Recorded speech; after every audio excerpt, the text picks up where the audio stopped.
क्या दुनिया का तेल का नल बंद होने वाला है?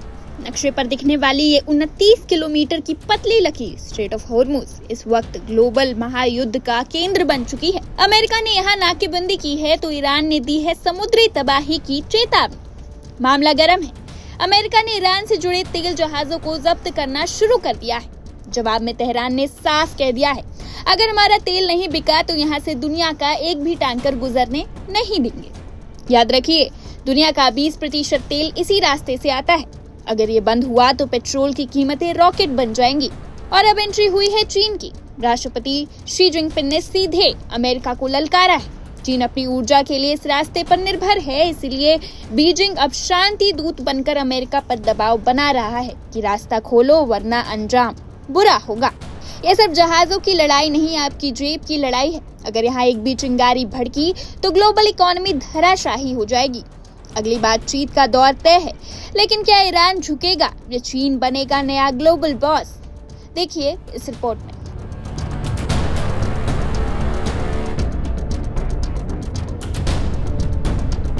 चीन अब संयुक्त राज्य अमेरिका वॉशिंगटन पर दबाव बढ़ा रहा है, एक स्पष्ट मांग के साथ हॉर्मुज जलमरू मध्य को फिर से खोलने की।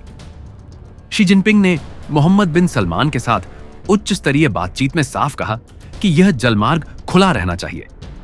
इसे अंतरराष्ट्रीय जलमार्ग बताते हुए उन्होंने सामान्य शिपिंग की तुरंत बहाली और व्यापक युद्ध विराम की अपील की। यह बयान ऐसे समय में आया है जब अमेरिका और ईरान के बीच तनाव चरम पर है। डोनाल्ड ट्रंप के नेतृत्व में अमेरिका ने इस अहम मार्ग पर नौसैनिक नाकेबंदी लागू कर दी है, जिससे वैश्विक तेल आपूर्ति प्रभावित हुई है और इसका सीधा असर चीन पर पड़ा है, जो ईरानी कच्चे तेल का एक बड़ा खरीदार है। संघर्ष से पहले चीन के ऊर्जा आयात का बड़ा हिस्सा इसी संकरे मार्ग से गुजरता था, लेकिन अब यह जीवन रेखा दबाव में है। इसी वजह से बीजिंग ने अप्रत्यक्ष रूप से अमेरिका को संकेत दिया है कि वह मार्ग को फिर से खोले, तनाव कम करे और स्थिरता बहाल करे। चीन के विदेश मंत्रालय ने भी तब चिंता जताई जब खबरें सामने आईं कि एक चीन से जुड़ा कार्गो जहाज अमेरिकी बलों द्वारा रोका गया। इस पर ईरान ने इसे समुद्री डकैती करार देते हुए जवाबी कार्रवाई की चेतावनी दी है। स्थिति लगातार बिगड़ती दिख रही है, लेकिन इस बीच चीन का रुख भी बदलता नजर आ रहा है। पहले जहां चीन सावधानी बरतते हुए ईरान के साथ करीबी संबंध बनाए रखता था और सीधे टकराव से बचता था, वहीं अब वह हॉर्मुज जलमरू मध्य को एक वैश्विक संपत्ति के रूप में पेश कर रहा है, जिस पर किसी एक देश का नियंत्रण नहीं होना चाहिए। यह बदलाव इस बात का संकेत है कि चीन खुद को एक स्थिरता लाने वाली शक्ति, एक संभावित मध्यस्थ और वैश्विक व्यापार हितों की आवाज के रूप में स्थापित करना चाहता है। हालांकि शांति वार्ता अभी भी नाजुक बनी हुई है। ईरान ने इस्लामाबाद में प्रस्तावित अगली बातचीत के लिए अभी तक प्रतिबद्धता नहीं जताई है और युद्ध विराम भी कमजोर स्थिति में है।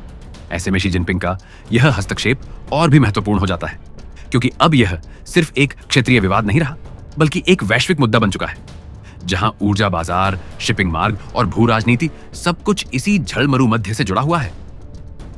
चीन अब सिर्फ अपने हितों की रक्षा के लिए नहीं, बल्कि इस संकट की दिशा तय करने में भी सक्रिय भूमिका निभाने की कोशिश कर रहा है।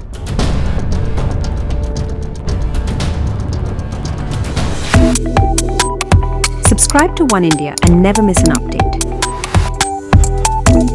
Download the One India app now.